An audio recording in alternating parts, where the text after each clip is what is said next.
साथियों नमस्कार, स्वागत है आप सभी का एक बार फिर से हमारे यूट्यूब चैनल पर। आज है 26 जनवरी, 26 दिसंबर और 26 दिसंबर की प्रमुख रोजगार अपडेट क्या क्या हैं, आइए जानते हैं इस वीडियो में।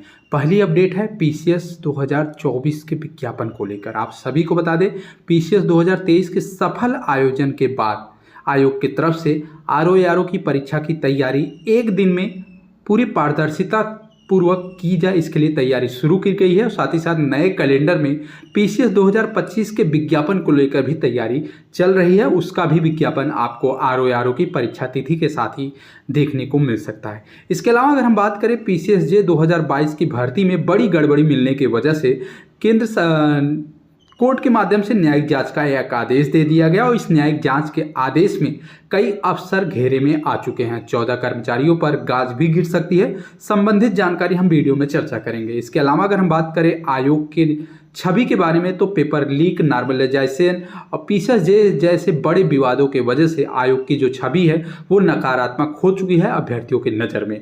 फिलहाल इस वीडियो में चर्चा करेंगे। वहीं डीएलएड 2024 के प्रवेश की अगर बात करते हैं, डीएलएड प्रशिक्षण में मेरिट की जो जानकारी है आज जारी की जाएगी और काउंसलिंग की प्रक्रिया 30 दिसंबर से शुरू होने जा रहा है। साथ ही साथ मार्च महीने में बेसिक शिक्षकों का प्रमोशन से संबंधित शासनादेश आप सभी को देखने को मिल सकता है। शासन की तरफ से इस बारे में विचार चल रहा है। इसके अलावा अगर हम बात करें 14 साल के बाद उत्तर प्रदेश में लाइब्रेरियन विभाग की भर्ती का विज्ञापन 110 पदों पर जारी होने की सूचना मिल रही है। साथ ही साथ रेलवे विभाग में 32,438 पदों पर भी विज्ञापन आप सभी को देखने को मिल रहा है। इसके अलावा अगर हम बात करें उत्तर प्रदेश सिपाही भर्ती की, तो आज 3100 अभ्यर्थियों का फिजिकल टेस्ट आज होने जा रहा है। इसके अलावा बेसिक विभाग की अगर बात करें, क्लास 5 और क्लास 8 वाले अभ्यर्थियों को पास होने के लिए एक अतिरिक्त मौका दिया जाएगा। साथ ही साथ बीपीएससी के यानी बिहार में शिक्षक अभ्यर्थियों का प्रदर्शन भी देखने को मिल रहा है। इसके अलावा अगर हम बात करें एलटी ग्रेड जीआईसी भर्ती 2018 में अवशेष बचे 520 अभ्यर्थियों के चयन की प्रक्रिया कल पूरी हो चुकी है। अब आयोग की तरफ से नया विज्ञापन जनवरी में जारी करने की तैयारी चल रही है। तो ये महत्वपूर्ण अपडेट है। विस्तृत रूप से सभी खबरों पर हम चर्चा करेंगे। तो सबसे महत्वपूर्ण और आज की प्रमुख खबरों पर बात करें तो आज की बता दें, आज की प्रमुख खबर है एलटी ग्रेड जीआईसी प्रवक्ता भर्ती को लेकर। आप देख सकते हैं समाचार पत्रों के माध्यम से सूचना है कि एलटी ग्रेड 2018 के अवशेष बचे हुए चयनित अभ्यर्थियों की जो नियुक्ति प्रक्रिया है वो पूरी हो चुकी है और अब नया विज्ञापन जल्द ही जारी कर दिया जाएगा। माध्यमिक शिक्षा विभाग ने राजकीय विद्यालय में एलटी ग्रेड शिक्षक, सहायक अध्यापक और प्रवक्ता के पदों पर चयनित अभ्यर्थियों की नियुक्ति की प्रक्रिया जो है शुरू कर दी है। अभ्यर्थियों की नियुक्ति और पदस्थापन के लिए सोमवार से ऑनलाइन आवेदन शुरू हो चुके हैं। अंतिम तिथि 27 दिसंबर तय की गई है। इसके बाद अभ्यर्थियों को नियुक्ति पत्र जारी किया जाएगा। अभ्यर्थियों को नियुक्ति प्रक्रिया मानव संपदा पोर्टल के माध्यम से पूरा किया जाएगा। अभ्यर्थियों की सुविधा के लिए विभाग ने ईमेल आईडी भी बनाई है और साथ ही साथ मोबाइल नंबर भी जारी किया है। मोबाइल नंबर पर किसी भी कार्य दिवस में सुबह 10 बजे से शाम 5 बजे तक कॉल करके या व्हाट्सएप के माध्यम से संपर्क भी किया जा सकता है। माध्यमिक शिक्षा के जो निदेशक हैं डॉक्टर महेंद्र देव के अनुसार आवेदन केवल ऑनलाइन माध्यम से स्वीकार किए जाएंगे। ऑनलाइन नियुक्ति पदस्थापन प्रक्रिया में प्रतिभाग न करने वाले अभ्यर्थियों को किसी अन्य प्रकार का अवसर नहीं दिया जाएगा। आप सभी को बता दें, उत्तर प्रदेश लोक सेवा आयोग ने एलटी ग्रेड शिक्षक भर्ती का जो विज्ञापन है 2018, प्रवक्ता भर्ती का जो विज्ञापन है 2020 में जारी किया था। दोनों भर्ती परीक्षार्थियों में पहली मेरिट में चयनित अभ्यर्थियों को नियुक्ति पत्र मिलने के बाद रिक्त रह गई सीटों को भरने के लिए आयोग ने द्वितीय अवशेष श्रेष्ठता सूची जारी की थी, जिसमें चयनित अभ्यर्थियों के अभिलेख सत्यापन के बाद आयोग ने 511 अभ्यर्थियों की नियुक्ति की संस्तुति माध्यमिक शिक्षा विभाग को भेजी थी और ये समस्त प्रक्रिया पूरी कर ली गई है। 27 दिसंबर को नियुक्ति पत्र दिया जाएगा। आप सभी को बता दें, हिंदी विषय, जीव विज्ञान, सामाजिक विज्ञान, अंग्रेजी, कला, संगीत, गणित, गृह विज्ञान, शारीरिक शिक्षा, नागरिक शास्त्र, वाणिज्य, संस्कृत, इतिहास विषय में नियुक्ति मिलनी है और इन सभी विषय में सभी अभ्यर्थियों को जो 511 अभ्यर्थी का चयन हुआ है, इन सभी अभ्यर्थियों को 27 दिसंबर तक नियुक्ति पत्र वितरित करने के बाद नए विज्ञापन की प्रक्रिया शुरू कर दी जाएगी। इसके अलावा अन्य खबरों पर रुक करें तो आपको बता दें, पीसीएस 2023 के सफल आयोजन के बाद आयोग की तरफ से आरओ की परीक्षा को भी सफल और पारदर्शी पूर्वक पूरा करने की तैयारी लग चुकी है। आप देख सकते हैं, इससे अभ्यर्थियों को काफ़ी ज़्यादा उम्मीद भी जग चुकी है। पीसीएस प्री परीक्षा के सफल आयोजन के पश्चात आरओ यानी कि समीक्षा अधिकारी और सहायक समीक्षा अधिकारी की परीक्षा एक दिन में कराए जाने की उम्मीद अभ्यर्थियों को जग चुकी है। उत्तर प्रदेश लोक सेवा आयोग इस संबंध में कोई भी निर्णय जल्द ही ले सकता है। पीसीएस की प्रारंभिक परीक्षा 2024 के लिए जहां 5,76,154 अभ्यर्थियों ने आवेदन किया था, वहीं आरओ की प्रारंभिक परीक्षा के लिए 10,76,004 अभ्यर्थियों ने फॉर्म भरे हुए हैं। केंद्र निर्धारण नीति में बदलाव की वजह से आयोग ने दोनों परीक्षाओं को एक दिन कराने के लिए और एक समान मूल्यांकन करने के लिए नॉर्मलाइजेशन लागू करने का निर्णय लिया गया था। इस निर्णय के विरोध में आंदोलन के बाद आयोग बैकफुट पर आया। पीसीएस की प्रारंभिक परीक्षा एक दिन कराने का निर्णय लिया गया। इसके बाद केंद्र निर्धारण की नीति को शिथिल किया गया। आयोग ने 22 दिसंबर को प्रदेश के सभी जिलों में 1331 केंद्रों पर सकुशल परीक्षा संपन्न कराई। अब अभ्यर्थियों को आरओ की प्रारंभिक परीक्षा का आयोजन कराने का निर्णय इंतजार है। यूपीपीएससी ने 11 फरवरी 2024 को आरओ के 411 पदों के लिए 58 जिलों के 2,387 केंद्रों पर प्रारंभिक परीक्षा कराई थी, जिसमें 60% अभ्यर्थी परीक्षा में शामिल हुए थे। पेपर लीक की वजह से यह परीक्षा निरस्त कर दी गई। अब दोबारा परीक्षा होने वाली है और यह परीक्षा एक दिन में कराई जाए या 2 दिन में, इस पर विचार करने के लिए आयोग ने कमेटी का गठन किया हुआ। कमेटी के गठन को 1 महीने से अधिक बीत चुका है। आयोग के सूत्रों से अपडेट है कि समीक्षा अधिकारी और सहायक समीक्षा अधिकारी की परीक्षा को एक दिन में कराने का निर्णय लिया जा सकता है और यह परीक्षा मार्च के अंत तक कराई जाएगी। इस संबंध में सूचना निकल के आ रही है। अभ्यर्थियों को काफी ज्यादा उम्मीद है कि आयोग की तरफ से परीक्षा को एक दिन में कराने का निर्णय जल्द ही लेते हुए सूचना जारी किया जाएगा। इसके अलावा अन्य खबरों पर रुख करें तो आपको बता दें, पीसीएसजे 2022 परीक्षा में गड़बड़ी मिलने की वजह से कोर्ट के माध्यम से न्यायिक जांच का आदेश आयोग को दिया गया और अगले साल 31 मई तक विस्तृत रिपोर्ट देने की भी बात कही गई है। आपको बता दें, इलाहाबाद हाईकोर्ट ने उत्तर प्रदेश लोक सेवा आयोग की तरफ से आयोजित पीसीएसजे की मुख्य परीक्षा 2022 में उजागर हुई खामियां और आरोपों की जांच के लिए हाईकोर्ट के रिटायरमेंट के जो मुख्य न्यायाधीश है गोविंद माथुर की अध्यक्षता में एक सदस्यीय न्यायिक आयोग गठित की है, जो कि 31 मई 2025 तक जांच रिपोर्ट भी देगी। न्यायमूर्ति सौमित्र दयाल सिंह और न्यायमूर्ति डी रमेश की खंडपीठ ने हल्द्वानी निवासी अभ्यर्थी श्रवण पांडे समेत अन्य की याचिका पर एक साथ सुनवाई करते हुए आदेशित किया है। कोर्ट ने यूपीएससी को समस्त प्रकरण की जांच के लिए परीक्षा की समस्त उत्तर पुस्तिकाएं और असंबंधित दस्तावेज सुरक्षित रखने का भी आदेश दिया है। पीसीएसजे 2022 की मुख्य परीक्षा को लेकर श्रवण के अलावा कई दूसरे अभ्यर्थी ने भी हाईकोर्ट में याचिका दाखिल की थी और याचिका दाखिल करते हुए उत्तर सही होने के बावजूद उन्हें शून्य अंक दिया गया, इस प्रकार का आरोप भी लगाया गया। प्रारंभिक मूल्यांकन के बाद जानबूझकर उनके अंक कम कर दिए गए, इस प्रकार के आरोप के साथ अभ्यर्थियों ने याचिका दाखिल किया है, जहां पर कोर्ट ने गंभीर गड़बड़ियों की आशंका को देखते हुए मौजूदा परिस्थिति में उत्तर पुस्तिकाओं के न्यायिक मूल्यांकन की आवश्यकता है और कोर्ट ने एक सदस्यीय न्यायिक आयोग गठित कर दिया है और संबंधित जांच करने का आदेश भी पारित कर दिया है। देखना यह है कि आगे 31 मई 2025 तक किस प्रकार से न्यायिक जांच का रिपोर्ट कोर्ट में सबमिट होगा, उसी आधार पर आयोग पर कार्रवाई की जाएगी।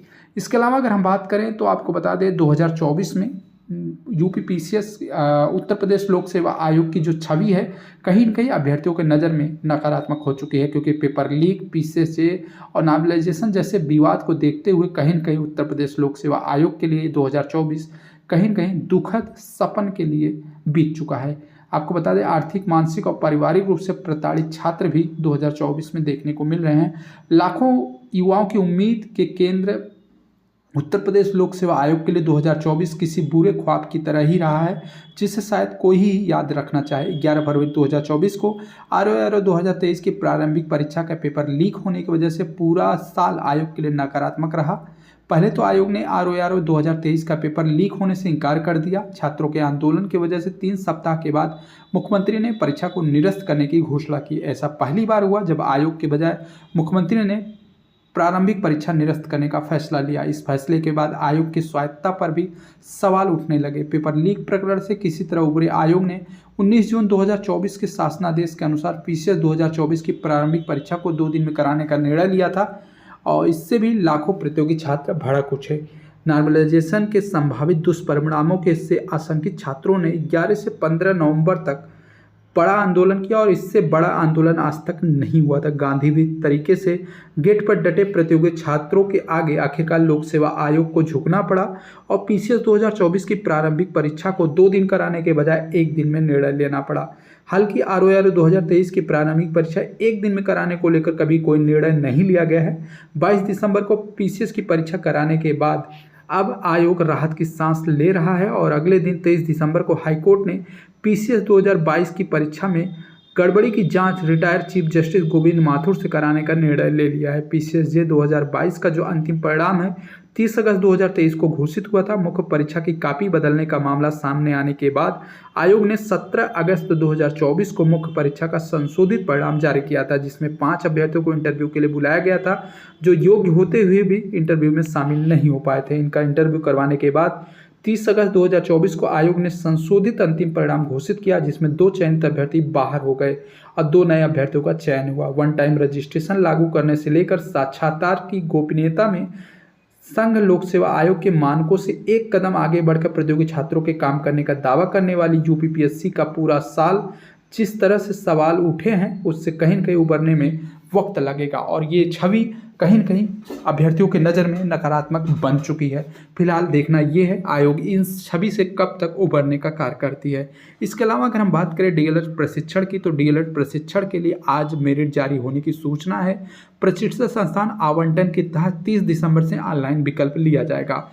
आपको बता दें डीएलएड प्रशिक्षण 2024 में ऑनलाइन आवेदन करने वाले 3,25,769 अभ्यर्थियों की जो मेरिट है स्टेट रैंकिंग है आज दोपहर updelat.government.in पर जारी कर दी जाएगी। प्रशिक्षण संस्थान आवंटन के संबंध में अभ्यर्थी विकल्प भरने के लिए 30 दिसंबर से ऑनलाइन आवेदन कर सकते हैं। आवेदन की जो प्रक्रिया है रैंकवार 3 चरणों में आयोजित होगी। सचिव परीक्षा नियामक प्राधिकारी अनिल भूषण चतुर्वेदी के अनुसार रैंक 1 से लेकर 2,40,000 तक के अभ्यर्थियों को प्रशिक्षण संस्थाओं का विकल्प भरने के लिए 5,000 रुपये का ऑनलाइन भुगतान करना होगा।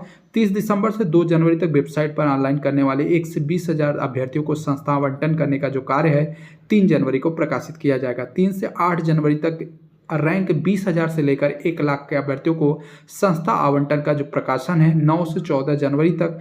वहीं रैंक 1 लाख से लेकर 2,40,000 तक आवेदन करने वाले अभ्यर्थियों को संस्था का जो आवंटन है वो 15 जनवरी को किया जाएगा। पहले या दूसरे चरण में विकल्प न भरने वाले ऐसे अभ्यर्थी जिनका संस्था आवंटन नहीं हुआ है वो अगले चरण में आवेदन कर सकते हैं। सचिव के अनुसार 8 जनवरी से 20 जनवरी शाम 6 बजे तक आवंटित संस्थान में अभिलेखी जांच और प्रवेश प्रक्रिया पूरी की जाएगी। प्रशिक्षण संस्था की तरफ से प्रवेश लेने वाले अभ्यर्थियों को ऑनलाइन रिपोर्ट लॉक करने की जो अंतिम तिथि है 22 जनवरी निर्धारित की गई है।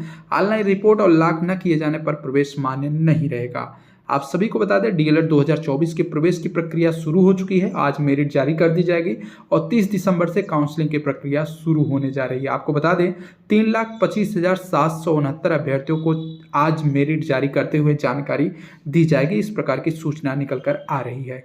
इसके अलावा अगर हम बात करें बेसिक शिक्षकों के प्रमोशन को लेकर तो महत्वपूर्ण सूचना आ चुकी है। अगले वर्ष 2025 में मार्च के अंत महीने में बेसिक शिक्षकों की वरिष्ठता सूची तैयार करते हुए उन्हें नए शिक्षण सत्र में पदोन्नति दी जाएगी। पिछले 9 सालों से शिक्षकों की कोई पदोन्नति न होने की वजह से एक के बाद एक अलग अलग न्यायालय से मिल रही फटकार के बाद सरकार ने यह निर्णय ले लिया है और इसके तहत शासन ने प्रदेश के सभी बेसिक शिक्षा अधिकारियों को अगले वर्ष जनवरी के अंत तक उन्हें सभी जिले के शिक्षकों की वरिष्ठता सूची पूरी तरह से तैयार करके भेजने का निर्देश भी दे दिया गया। प्रदेश में प्राइमरी के लगभग 4,59,000 शिक्षक हैं। वरिष्ठता सूची की जांच उस पर आपत्ति का निस्तारण करते हुए मार्च के अंत तक अर्हता पाए हुए शिक्षकों के पदोन्नति का जो आदेश है जारी किए जाएंगे।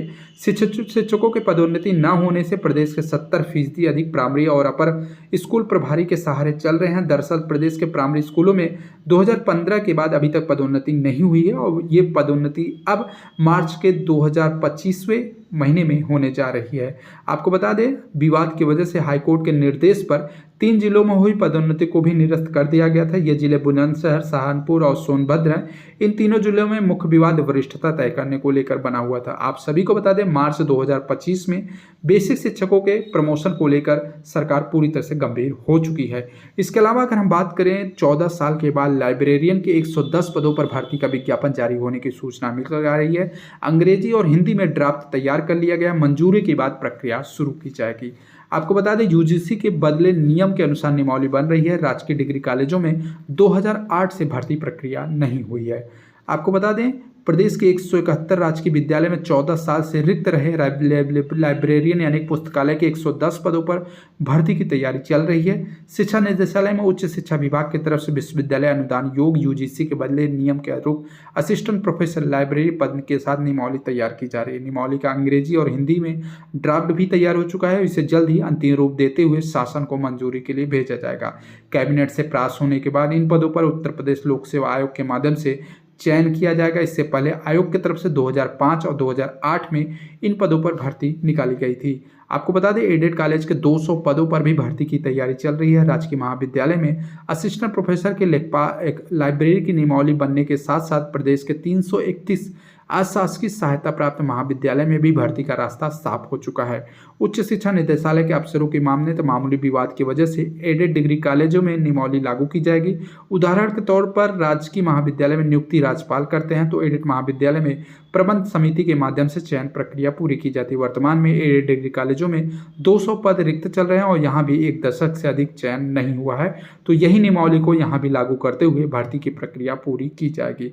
आप सभी को बता दें लंबे समय से लाइब्रेरियन की नियुक्ति न होने की वजह से कहीं शिक्षक तो कहीं बाबू इस जिम्मेदारी को संभाल रहे हैं और इसका असर कहीं न कहीं महाविद्यालय में पठन पाठन पर भी पड़ रहा है। सबसे ज़्यादा चिंताजनक स्थिति 331 सहायक प्राप्त महाविद्यालय की है। यहाँ पहले प्रबंधक अपने स्तर से लाइब्रेरियन की भर्ती करते थे। सुप्रीम कोर्ट के आदेश पर 1 जनवरी 1986 से यूजीसी की तरफ से निर्धारित वेतन दिया जा सका है। चूंकि यूजीसी का वेतन पाने वाले पदों पर प्रबंधन नियुक्ति नहीं कर सकता है, इसलिए सरकार ने 13 मई 2009 को इन कॉलेजों में लाइब्रेरी की नियुक्ति पर रोक लगा दी थी। इसके बाद नवंबर 2012 में कैबिनेट बैठक के माध्यम से उत्तर प्रदेश शिक्षा सेवा चयन आयोग की नियुक्ति की जिम्मेदारी दी गई और नए आयोग के गठन से उच्चतर शिक्षा सेवा आयोग का जो अस्तित्व है वो समाप्त हो चुका है। अब नए आयोग के माध्यम से लाइब्रेरियन की नियुक्ति की जाएगी और यह प्रक्रिया आने वाले दिनों में आप सभी को देखने को मिल सकता है, क्योंकि अंग्रेजी और हिंदी में ड्राफ्ट तैयार हो चुका है। मंजूरी के बाद अब यह विज्ञापन देखने को मिल सकता है। इसके अलावा अगर हम बात करें रेलवे विभाग में, तो रेलवे विभाग के ग्रुप डी में लगभग 32,438 पदों पर भर्ती का विज्ञापन देखने को मिल सकता है। आरआरबी की तरफ से जनवरी या फरवरी में अधिसूचना जारी की जाएगी। इलाहाबाद को रेलवे ग्रुप डी का केंद्रीय नोडल बनाया जा रहा है। रेलवे प्रतियोगी परीक्षार्थियों की तैयारी करने वाले भर्तियों के लिए खुशखबरी आ चुकी है। रेलवे भर्ती बोर्ड आरआरबी की बम्पर बहाली निकलने जा रही है। देश भर के सभी 21 आरआरबी को मिलाकर 32,438 पदों पर ग्रुप डी के पद सृजित किए गए हैं और इसी रिक्तों को निकालने की तैयारी चल रही है। यह वैकेंसी जनवरी या फरवरी महीने में देखने को मिल सकती है।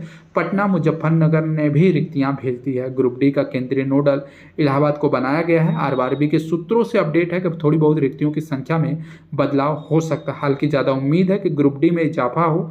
इस वर्ष 8 रोजगार सूचना के आधार पर रिक्तियां निकाली जा चुकी है। इसकी सूचना चल रही है। आरआरबी को 2 और वैकेंसी निकालने वाली है। इसमें आरआरबी की आइसोलेट वैकेंसी में 1036 रिक्तियां होने वाली है। इसके लिए जनवरी में आवेदन की प्रक्रिया भी शुरू करने की संभावना बन रही है। आपको बता दें कि पॉइंटमैन में 5,058 रिक्तियाँ, सहायक ट्रैक मशीन में 799, सहायक ब्रिज में 301, ट्रैक मेंटेनर में 13,187, सहायक पी वे में 257, सहायक CNW में 2,587, सहायक TRD में 1,381 और सहायक TST में 2012 के साथ सहायक लोको सीट डीजल 420, सहायक लोको सीट इलेक्ट्रिक में 950, सहायक लोको ऑपरेशन इलेक्ट्रिक में 744, सहायक TSL NTC में 1041 और सहायक TL NTC वर्कशॉप में 624, सहायक वर्कशॉप में 3,077। ये समस्त पद पर विज्ञापन आप सभी को जनवरी और फरवरी महीने में देखने को मिल सकता है। आरआरबी की तरफ से शिक्षक, अनुवादक और लाइब्रेरियन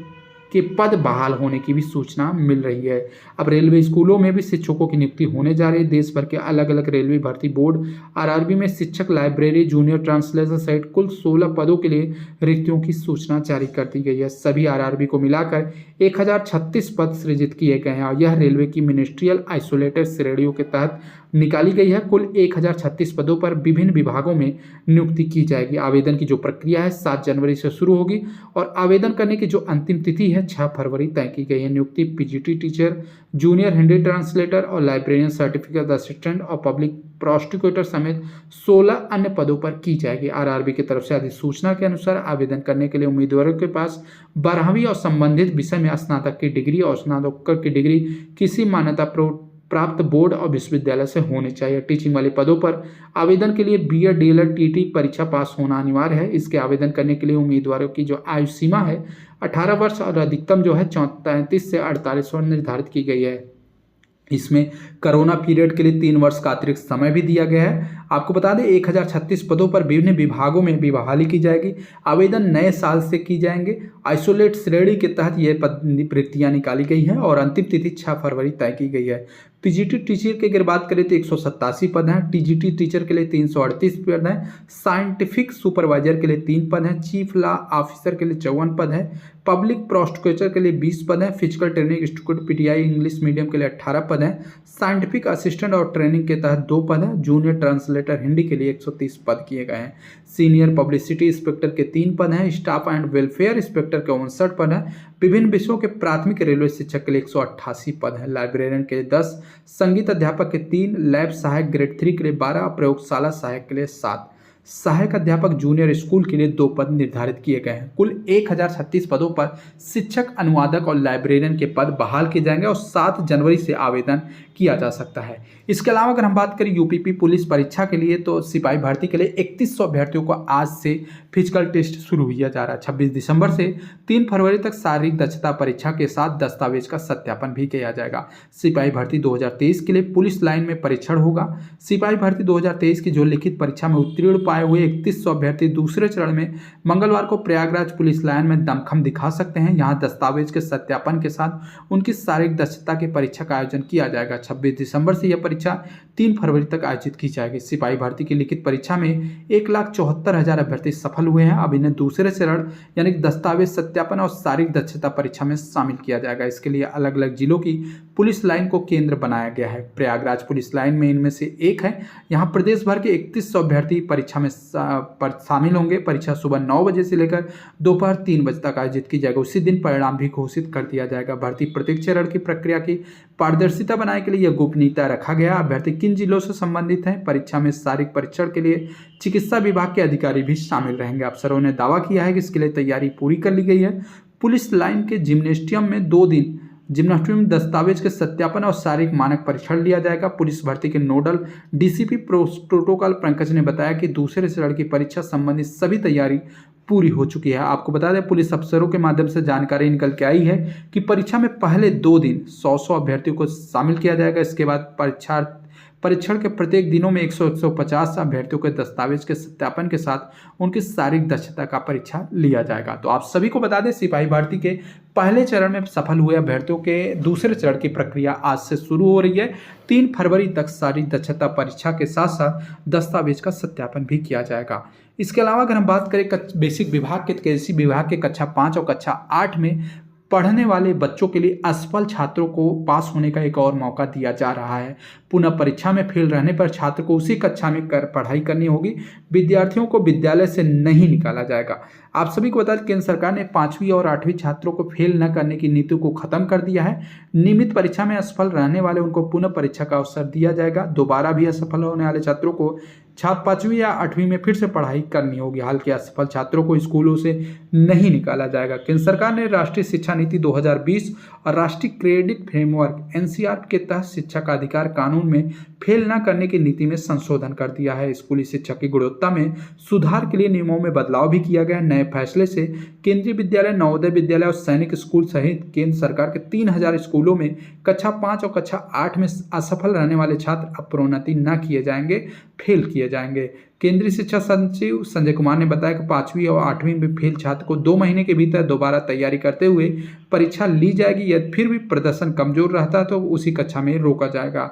इसी दौरान शिक्षक बाकायदा अभिभावकों के साथ मिलकर काउंसलिंग करेंगे ताकि छात्रों की कमियों को दूर किया जा सके। तो बेसिक विभाग में नई शिक्षा नीति के तहत ये बड़ा बदलाव कर दिया गया है। अब कक्षा 5 और कक्षा 8 में असफल वाले छात्रों को पास नहीं किया जाएगा, उसी कक्षा में पढ़ने का फिर से मौका दिया जाएगा। इसके अलावा अगर हम बात करें बिहार शिक्षक भर्ती को लेकर, बिहार राज्य से बीपीएससी के दफ्तर घेरने को लेकर प्रदर्शन और लाठियों पर अभ्यर्थियों पर लाठीचार्ज जैसी सूचना मिल रही है। आपको बता दें, बिहार लोक सेवा आयोग बीपीएससी के कार्यालय के पास आंदोलन करने के लिए जा रहे अभ्यर्थियों को पुलिस ने ललित भवन के पास पकड़कर लाठीचार्ज किया। इसी बीच भगदड़ से कई छात्र घायल भी हो गए।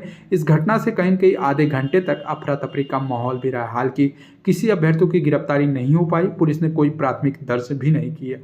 आपको बता दें, बीपीएससी 17वीं की पीटी को रद्द करने की मांग को लेकर सैकड़ों अभ्यर्थी 8 दिनों से धरना पर बैठे हुए हैं। आपको बता दें, 17वीं पीटी के प्रश्न पर लीक के अफवाह पर पटना पुलिस ने एक्स को नोटिस भेजा है, यानी कि ट्विटर को नोटिस भेजा है, जहां पर पुलिस ने ट्विटर से उन लोगों के अकाउंट के बारे में आधिकारिक जानकारी मांगी है जिन पर प्रश्न पत्र लीक से संबंधित बातें लिखी गई हैं। आपको बता दें कि धरना स्थल पर बीपीएससी कार्यालयों के पास प्रतिनिधि क्षेत्र में जा रहे थे ये अभ्यर्थियों ने पुलिस बल के साथ इन सभी को लाठीचार्ज किया और कहीं न कहीं गिरफ्तार करने की कोशिश की, लेकिन अभी तक एक भी गिरफ्तार नहीं हो पाया है। आपको बता दें, बीपीएससी की 17वीं संयुक्त प्रारंभिक परीक्षा के प्रश्न पत्र लीक की अफवाह के मामले में पुलिस ने कड़ा रुख अख्तियार कर लिया है। अफवाह फैलाने वाले पर कार्रवाई करने की तैयारी की जा रही है। उनके खिलाफ साक्ष्य इकट्ठा करने के लिए तैयारी में पुलिस जुट चुकी है। इसी कड़ी में पटना पुलिस ने एक्स से उन लोगों के अकाउंट के बारे में आधिकारिक रूप से जानकारी भी मांगी है जिन पर बीपीएससी परीक्षा के प्रश्न पत्र लीक से संबंधित बातें कही गई है। पुलिस ने एक्स से पूछा है कि आखिर ये अकाउंट किन लोगों के हैं और किन के नाम पर बने हुए हैं। इन अकाउंट को बनाने में कौन से मोबाइल नंबर का इस्तेमाल किया गया है। एक्स से यह जानकारी मिलने के बाद उन्हें साक्ष्य के रूप में पुलिस इस्तेमाल करेगी। उसके अलावा उन लोगों पर सीधे तौर पर नोटिस जारी की जाएगी और उनको कहीं न कहीं गिरफ्तार भी किया जाएगा जिनके माध्यम से प्रश्न पत्र लीक से संबंधित अफवाहें उड़ाई गई थी। आप सभी को बता, डीआईजी की तरफ से यह सूचना है कि सबूत मिलने के बाद उन पर कार्रवाई भी की जाएगी। तो यह मामला है बीपीएससी के 17वीं संयुक्त प्रारंभिक परीक्षा के रद्द होने के मामले को लेकर, जहां पर अभ्यर्थी लगभग एक सप्ताह से धरना पर बैठकर परीक्षा को रद्द करने की मांग लगातार कर रहे हैं। तो ये प्रमुख खबरें थी। वीडियो को शेयर कर दीजिएगा। चैनल के माध्यम से उत्तर प्रदेश और अन्य राज्यों से संबंधित सभी प्रकार की परीक्षा से संबंधित सूचना आपको इसी चैनल पर लगातार मिलती रहेगी। तो वीडियो को शेयर करते हुए चैनल को सब्सक्राइब जरूर कीजिएगा। धन्यवाद।